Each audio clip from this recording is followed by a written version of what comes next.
আসসালামু আলাইকুম ওয়া রাহমাতুল্লাহি ওয়া বারাকাতুহু। কেমন আছেন আমার আদরের কলিজার টুকরা আপুরা?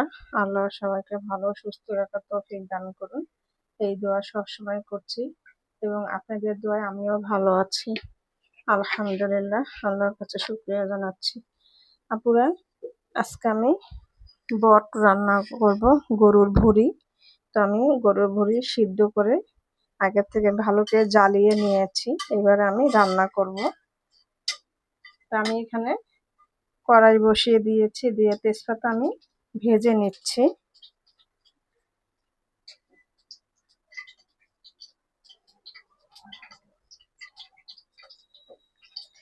তো আমি এই যে দেখাচ্ছি ক্যামেরায়, এই যে আমি গরুর বট আমি সিদ্ধ করে ভালো করে আমি পরিষ্কার করে আমি নিয়েছি। এবারে আমি পেঁয়াজ কাটা দিয়ে দিব।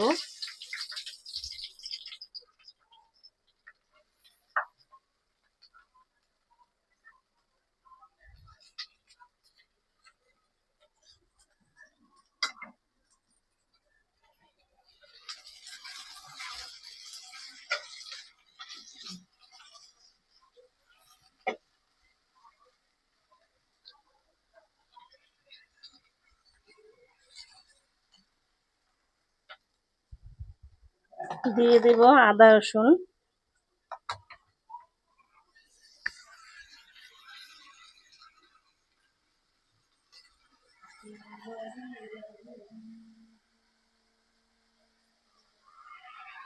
আদা রসুন বাটা দিয়ে আমি একটু ভেজে নিব।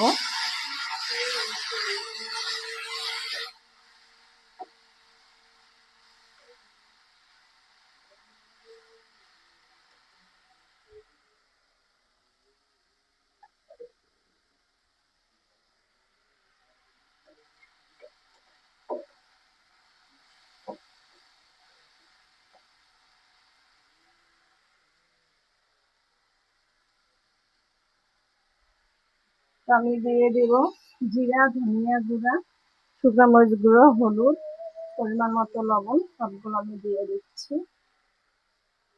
আমি এবার সামান্য পরিমাণ পানি দিয়ে আমি কষিয়ে নিব মশলাগুলো।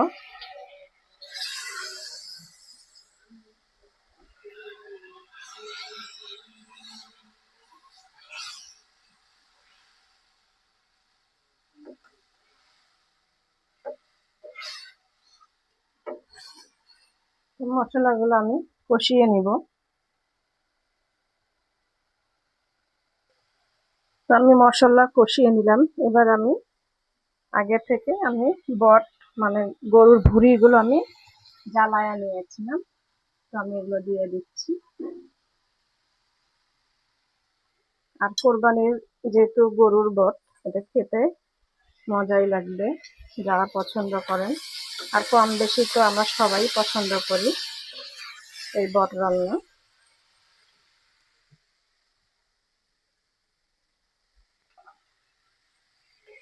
আমি একটু পানি দিয়ে দিলাম, জাস্ট বটগুলো আমি একটু ভালো করে কষিয়ে নেব। আর বটের নিয়ম, বট যত জ্বালাবেন, যত কষাবেন, ততই সুস্বাদু হয়, খেতে মজাদার হয়।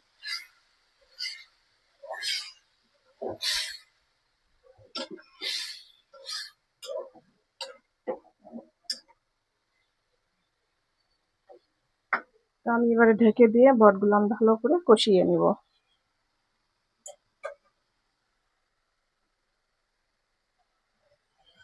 ঢেকে দিচ্ছি। পুরা আমি এবারে দারচিনি, লবঙ্গ, ছোট সাদা এলাচ আমি দিয়ে দিচ্ছি।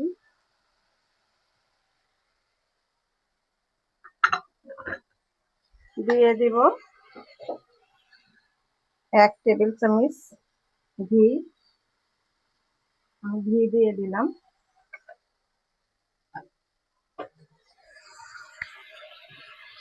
আমি এবারে একটু ভালো করে নাড়াচাড়া করে দেব।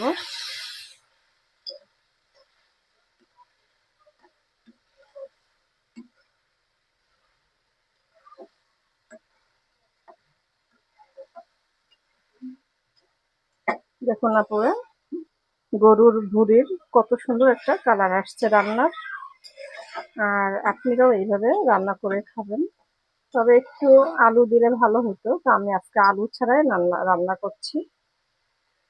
আশা করছি রান্নাটা ভালোই লাগবে খেতে গরম গরম ভাতের সঙ্গে। তো আমি আবার একটু ঢেকে দিয়ে আরো ভালো করে কষিয়ে নেব।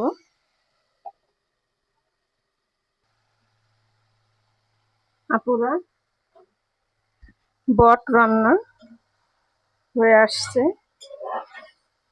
মাশাআল্লাহ খুব সুন্দর একটা কালার আসছে। আরেকটা খুব সুন্দর একটা কোরবানি ঈদের, যেহেতু এটা গরুর বট, একটা ফ্লেভার আসছে, খুবই সুন্দর একটা ঘ্রাণ, এটা বলার মতো না। তো আমি এভাবে নামিয়ে নিব।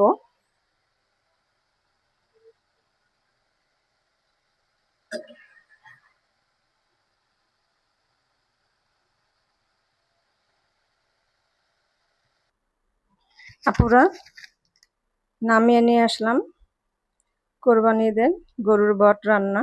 তো আপনাদের কাছে বট রান্না ভিডিওটি কেমন লেগেছে অবশ্যই কমেন্টে জানাবেন। লাইক দিন, বেশি বেশি করে শেয়ার করুন। দোয়া চাই। ছোট্ট রান্নাঘর চ্যানেলটিকে সাবস্ক্রাইব করতে একদমই ভুলবেন না। যারা নতুন আপনারা দেখছেন, পাশে বেল বাটনটি ক্লিক